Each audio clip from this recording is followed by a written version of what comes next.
Procedure ఉంటుందండి. ఆ Tavy అనే ప్రొసీజర్ ద్వారా రీప్లేస్ చేయొచ్చు.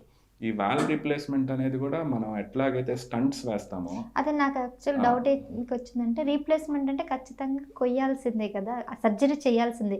ఇప్పుడు కిడ్నీ ట్రాన్స్ప్లాంట్ అయినా లివర్ ట్రాన్స్ప్లాంట్ అయినా, మరి ఇది సర్జరీ లేకుండా ఎలా రీప్లేస్మెంట్ చేస్తారు? So good question. సో సర్జరీలో మీకు ఎట్లాగైతే మొత్తం అంతా కట్ చేసి దాన్ని తీసేసి మీకు కొత్తది పెడతారో ఇక్కడ మనం అట్లా చేయలేం. ఇక్కడ మనం ఏం చేస్తామంటే ఆల్రెడీ మనిషికి ఉన్న వాల్వ్ ప్లేస్లో దీన్ని పెడతాం అనమాట. సో ఏం చేస్తుందంటే ఇది ఎసెన్షియల్గా ఎక్కడైతే మనం ఆ వాల్వ్ ఉందో ఆ వాల్వ్ దగ్గరికి ఈ సర్జరీ లేకుండా పెట్టే వాల్వ్ అక్కడికి చేరుకొని దాన్ని మనం ఓపెన్ చేస్తాం అనమాట.